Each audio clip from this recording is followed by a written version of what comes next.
جب ایک چھوٹا کاروبار بند ہوتا ہے تو اس کا مطلب صرف ایک دکان بند ہونا نہیں ہوتا، اس کے ساتھ ایک خاندان کی امیدیں، برسوں کی محنت اور ایک خواب بھی دم توڑ جاتا ہے۔ یہ وہ لوگ ہوتے ہیں جنہوں نے اپنی زندگیاں وقف کی ہوتی ہیں، تھوڑے سے وسائل میں بڑا خواب دیکھا ہوتا ہے، مگر جب حکومتیں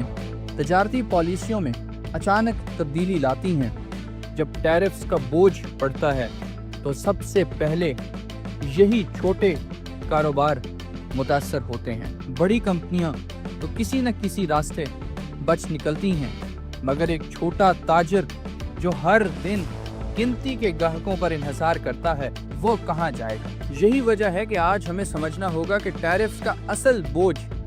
صرف درآمدات یا برآمدات پر نہیں، بلکہ ان لاکھوں چھوٹے کاروباروں پر پڑتا ہے جو امریکی معیشت میں ایک کلیدی کردار ادا کرتے ہوئے نظر آتے ہیں۔ السلام علیکم تمام دیکھنے اور سننے والوں کو خوش آمدید۔ میں ہوں محمد مصطفیٰ اور آپ دیکھ رہے ہیں میرا یوٹیوب چینل۔ گزشتہ ویڈیوز میں ہم ٹیرفز کے معاملے میں ہم ٹریڈ وار کے متعلق جو خاص طور پہ چائنا اور یو ایس اے کا معاملہ ہے ٹریڈ کے حوالے سے، اس حوالے سے ہم یہ تو گفتگو کرتے آئے ہیں کہ کس طرح سے بڑی کمپنیز جو ہیں ان کو یہ ٹیرف وار متاثر کر سکتی ہے۔ مثال کے طور پہ ایپل، ٹیسلا، نائکی، ایڈیڈاس وغیرہ جیسی کمپنیاں جن کا زیادہ تر کام چین میں ہوتا ہے، اور تقریباً اگر ایپل کی بات کر لی جائے تو اس کا ایپل آئی فون کا 80% کا جو کنزیومر ہے، جو امریکہ میں کنزیوم ہوتے ہیں، ان میں سے 80% کا جو پورشن ہے وہ چائنا میں بنتا ہے۔ تو کیا جو چھوٹے بزنسز ہیں یا چھوٹے جو آپ کہہ لیجئے کہ بزنس اونرز ہیں، ان کو یہ ٹیرف کس طرح سے متاثر کر سکتا ہے؟ آج ہم بات کریں گے اس حوالے سے کہ وہ بزنسز جن میں امریکہ کی تقریباً آدھی لیبر پاور یوز ہوتی ہے، آدھی لیبر یوز ہوتی ہے، وہ بزنسز جو ہیں وہ کس طرح سے ٹریڈ وار میں متاثر ہوں گے، آج ہم اس حوالے سے بات کریں گے، کیونکہ اس کو نظر انداز نہیں کیا جا سکتا۔ ظاہری سی بات ہے، کسی بھی ملک کی جو لوکل کمیونٹی اور لوکل لیبرز ہوتے ہیں، ان کے مفادات یا ان کے جو مطالبات ہوتے ہیں یا ان کی جو آراء ہوتی ہیں، ان کو کسی صورت جو ہے وہ معاشی حوالے سے بات کی جائے یا آپ کہہ لیجئے کہ پالیسی میکنگ کے حوالے سے بات کی جائے تو ان کی جو آراء ہیں ان کو نظر انداز بہر صورت نہیں کیا جا سکتا۔ اس حوالے سے ہم یہ دیکھتے ہیں کہ جس طرح میں نے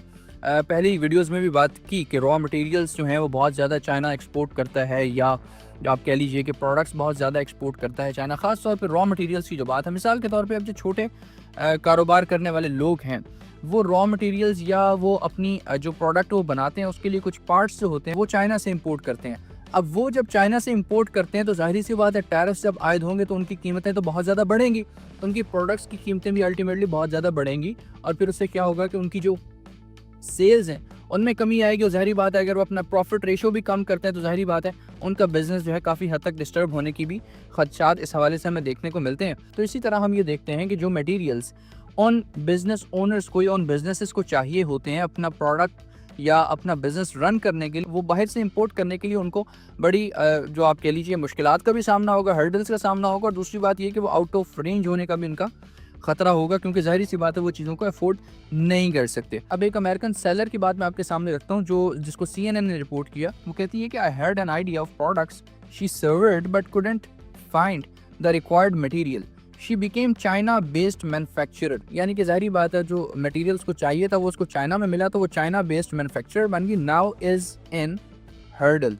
China is where the investment has been for decades in terms of building plants and equipment and training a workforce. That's where the industry is. It doesn't change overnight, no matter how much you want it to. یعنی کہ یہ ایک response ہے ایک American seller کا جس کو اپنی پروڈکٹس کے لیے چائنا پہ بہت زیادہ انحصار کرنا پڑتا ہے اس کی جو پارٹس ہیں وہ منگوانے کے لیے۔ تو وہ یہ کہہ رہی ہے کہ میں نے یہ ریسرچ کی اس حوالے سے، لیکن مجھے الٹیمیٹلی یہی سولوشن ملا کہ میں اس پروڈکٹ کے لیے جو مجھے ریکوائرڈ مٹیریل ہے وہ میں چائنا سے منگواؤں اور اپنی پروڈکٹس جو ہیں وہ تیار کروں۔ تو اس سے اس نے کہا کہ میں چائنا بیسڈ مینوفیکچرر بن گئی، اور اب کی جو سچویشن ہے اس سے کیا ہوگا کہ یہ بہت زیادہ ایک تو نقصان ہونے والا ہے، کیونکہ چائنا میں جو ہے وہ اس کے پاس چائنا میں آپ کے پاس ایک بلڈنگ پلان ہے، آپ کے پاس ایک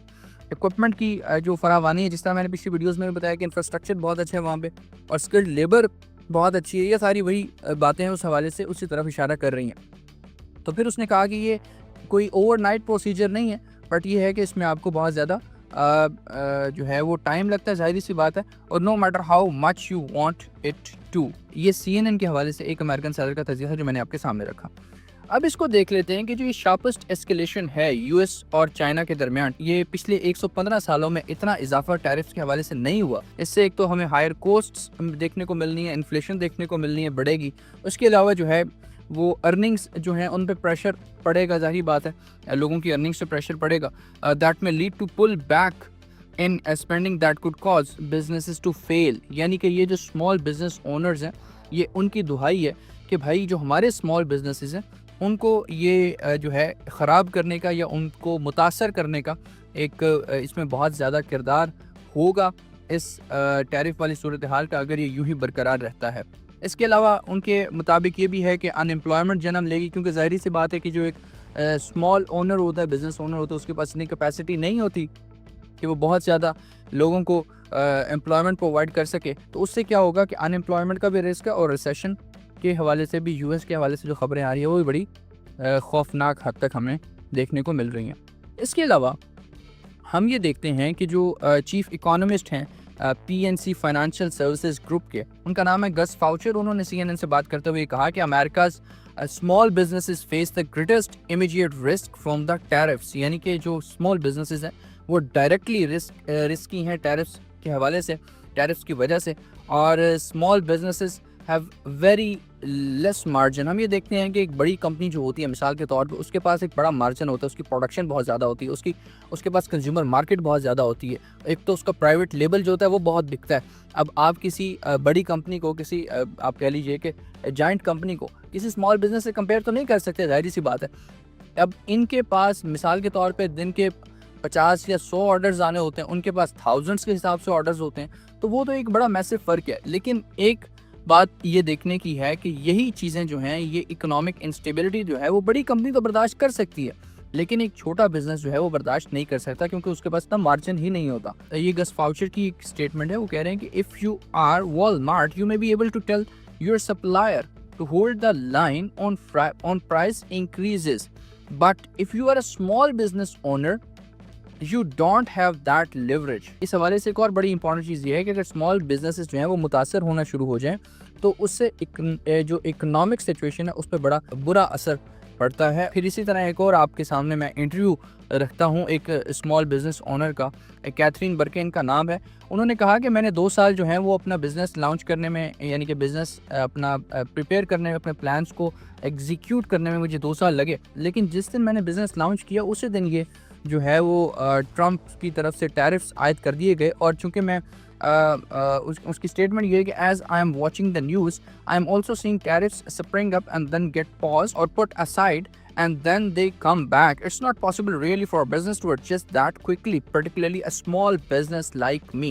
انہوں نے کہا کہ جس طرح اب یہ ٹیرفز امپوز ہوئے اور پھر یہ پرسنٹیجز کے حساب سے بڑھتے گئے اور 145% تک چائنیز گڈس پہ ٹیرف لگ گیا، اور ادھر سے چائنا نے 125% پہ لگا دیا، تو اس سے کیا ہوا، اس سے جو بڑے بزنسز ہیں وہ تو ایڈجسٹ کر لیں گے کوئکلی، لیکن جو اسمال بزنسز ہیں جیسے کہ میرے تو 2 سال لگے ہیں، ان کے مطابق ان کے تو 2 سال لگے ہیں، لیکن جو 2 سال میں میں نے ایک بزنس اسٹیبلش کیا وہ تو میں اس کو اسٹیبل نہیں کر سکتی، کیونکہ میرے پاس تو جو انویسٹمنٹ تھی، جو کچھ تھا میں نے تو پروڈکٹس بنانے میں یا سب کچھ کرنے میں لگا دیا۔ اب ظاہری بات ہے جب ایک پروڈکٹ میری آ چکی ہے اور وہ ایک ٹیرفز کی وجہ سے مہنگے داموں بکے گی، کیونکہ وہ بن چائنا میں رہی ہے، وہ امپورٹ ہو کے یو ایس اے میں آئے گی اور مہنگے داموں بکے گی، تو اس سے کیا ہوگا، ظاہری سی بات ہے میری کنزیومر مارکیٹ خراب ہوگی۔ تو یہ چیزیں ساری جو ہیں یہ سامنے آ رہی ہیں۔ اس کے علاوہ انہوں نے کہا کہ she is worried that the tariffs could shut down her business before it even gets going. اس کے علاوہ انہوں نے یہ کہا کہ I have no intention of going down without a fight, یعنی کہ آپ اندازہ کیجئے کہ کس طرح کی ایک پریشانی کی عالم ہے ان جو سارے بزنس اونرز ہیں، ان کی اسٹیٹمنٹ سے یہ چیز جھلک رہی ہے، ہمیں دیکھنے کو مل رہا ہے۔ اچھا ایک اور بزنس اونر کی یہ انٹرویو میرے سامنے ہے، انہوں نے کہا کہ I have been trying to expedite as many orders as possible to get them through within that 90 days window، یعنی کہ جو 90 days کا ٹیرف ریموو کیا گیا ہے مختلف ممالک کے حوالے سے ٹرمپ کی طرف سے، انہوں نے کہا کہ میری پوری کوشش ہے کہ میرے جو پروڈکٹس تیار کر رکھی ہیں تو میں میکسیمم آرڈرز لے سکوں ان 90 ڈیز کے دوران، تاکہ یہ ہے کہ جو میرے مینوفیکچرڈ گڈز ہیں جو میں نے تیار کر رکھے ہیں وہ جو ہیں ان تمام معاملات میں یا ان تمام چیزوں کی یا ان تمام کرائسس کی صورتحال سے کم از کم بچ سکیں، اور میں جتنا اس میں 90 ڈیز میں کام کر سکتی ہوں میں کر لوں. انہوں نے پھر اس کے علاوہ ایک اور بات یہ کی, انہوں نے کہا کہ still there is definitely a lingering sense of uncertainty. بہرحال غیر یقینی صورتحال جو ہے وہ ایک امر ہے. ایک اور چیز یہ ہے کہ جس طرح مثال کے طور پہ ہم نے دیکھا ہے کچھ پروڈکٹس چائنا میں بنتی ہیں, ان کی پیکیجنگ کسی اور جگہ پہ جا کے ہوتی ہے, کسی اور ملک میں ہوتی ہے, پھر اس کے بعد اس کی ٹیسٹنگ کسی اور ملک میں ہوتی ہے, پھر الٹیمیٹلی جس ملک کی پروڈکٹس ہوتی ہیں ڈیزائرڈ جو کمپنی ہے, ڈیزائرڈ جو ملک ہوتا ہے, پھر وہاں پہ وہ جاتی ہیں. تو یہ ایک چین میں پروسیجر چل رہا ہوتا ہے. یہ کوئی یہ نہیں ہوتا کہ ایک جگہ تیار ہوئی اور فلائی ہو کے یہ شپ ہو کے دوسری جگہ چلی گئی, ایسا تھوڑا سا ایسا نہیں ہوتا. ایک اور یو ایس کے بزنس اونر ہیں, ان کا یہ کمنٹ ہے کہ جب ان کی پروڈکٹس جو ہیں, جب وہ پروڈکٹس مینوفیکچر ہوتی ہیں تو ان کی جو پیکیجنگ ہوتی ہے وہ یو ایس میں ہوتی ہے, لیکن اس کی جو پیکیجنگ کا سارا میٹیریل ہے وہ چائنا سے آتا تھا. تو اب ظاہری بات ہے جب چائنا کی امپورٹ مہنگی ہوگی تو وہ جو ہے وہ ان کا پیکیجنگ کا سارا میٹیریل وہ بھی مہنگا ہوگا. انہوں نے کہا کہ انہوں نے ایک آرڈر پلیس کیا تھا جو جس کے لیے وہ پہلے ہی پے کر چکے ہیں, تقریباً $150,000 کا آرڈر پلیس کیا تھا. لیکن ہوا کیا کہ اس ویئر ہاؤس جو کہ ان سے تقریباً 7,500 مائلز دور ہے, اس ویئر ہاؤس میں انہوں نے آرڈر پلیس کیا تھا اس رقم کا. لیکن ہوا کیا کہ جب وہ یو ایس میں شپ ہوا تو اس کی جو ایڈیشنل چارجز ان کو پڑ گئے وہ $2,29,100 تک کے جو ان کو پے کرنا پڑا اس ٹیرف کے معاملات کی وجہ سے. یعنی کہ 145% کا ٹیرف جو کور کرنے کے لیے ان کو ایک ڈبل سے بھی زیادہ یعنی کہ ان کو اس کا پے کرنا پڑا. تو اسی طرح اور بھی بہت سی چیزیں ہیں. اور پھر انہوں نے ایک اور بھی اینڈ پہ یہ بات کی, انہوں نے کہا کہ یہ جو اوپر کی میری ایکسٹرا اماؤنٹ آئی اس کو کور کرنے کے لیے میں نے پھر جو ہے وہ کراؤڈ فنڈنگ کیمپینز کی, تو تب جا کے جو ہے مجھے کچھ سپورٹ کیا گیا اور میں نے اس سے اپنے جو ہے یہ جو ایکسپینس تھا وہ بیئر کرنے کی سچویشن میں آئی. ایک اور چیز یہ ہے کہ میں چونکہ آج کی اس ویڈیو میں ان امریکن جو اسمال بزنس اونرز ہیں ان کے انٹرویوز, ان کے اسٹیٹمنٹس لے کے آ رہا ہوں, تو اس حوالے سے ایک اور اسٹیٹمنٹ ہمارے سامنے یہ ہے کہ we don't feel supported as small businesses by our government, but for me I am at risk of going out of business completely because the tariffs are so high that I can't possibly afford to bring my products into the country to sell them. یعنی کہ انہوں نے کہا, یعنی کہ میں پچھلی videos میں آپ کو بتا چکا ہوں کہ ایکسٹرنل معاملات یا ایکسٹرنل پریشرز تو جس طرح سے تھے مختلف ممالک کے ساتھ جو ٹریڈ کا سلسلہ تھا, یہ چلیں وہ ایک امریکہ کی مختلف ممالک کے ساتھ جو ٹرمپ نے بات کی ریپنگ آف والی اور اس طرح کی باتیں, وہ تو چلنا تھی, لیکن انٹرنلی معاملات ہی شروع ہو گئے ہیں. جس طرح سے پروڈکٹس کا معاملہ ہے, جس طرح سے اسمال بزنسز کے حوالے سے میں نے بات کی, آپ کے سامنے رکھی کہ وہ لوگ جو امریکن سٹیزنز ہیں وہ یہ کہہ رہے ہیں کہ ہماری گورنمنٹ جو ہے وہ ہمیں جو ہے وہ اس حوالے سے انسرٹینٹی ہمارے لیے کریٹ کر رہی ہے اور ہمارے بزنس کو سیکیور کرنے کے میں ہماری معاون یا مددگار ثابت نہیں ہو رہی یا وہ ہمیں سپورٹ نہیں کر رہی. یہ چیزیں جو ہیں یہ سامنے آ رہی ہیں. تو اب بہت سی نئی جہتیں یہ جو ایک ٹریڈ وار ہے یہ لیتی جا رہی ہے. تو اب دیکھنا یہ ہے کہ معاملات کس طرف کو جاتے ہیں اور کون سی چیزیں جو ہیں وہ ابھر کے سامنے آتی ہیں اور دنیا کا نیا معاشی نقشہ جو ہے وہ کس طرح کا ترتیب دیا جاتا ہے یا کس طرح کا نیو ورلڈ ٹریڈ آرڈر جو ہے وہ پیدا ہوتا ہے. کیونکہ ہم دیکھ رہے ہیں کہ جو ایک خاص چائنا کی جو پریزیڈنٹ ہیں شی جن پنگ, ان کی جو ایشین کنٹریز کے ساتھ میٹنگز ہیں وہ بھی چل رہی ہیں. ایک طرف سے انہوں نے یورپین یونین کی طرف جو ہاتھ بڑھایا ہے وہ بھی ہمیں دیکھنے کو مل رہا ہے, اور پھر کینیڈا کا اور یورپین یونین کا جو معاملات ہیں اسٹیٹمنٹس وہ بھی ہمارے سامنے آ رہی ہیں. ان تمام چیزوں کو بھی ایک نیکسٹ ویڈیو میں ڈسکس کریں گے. فی الوقت کے لیے اتنا ہی. اپنا بہت سا خیال رکھیے. اللہ حافظ.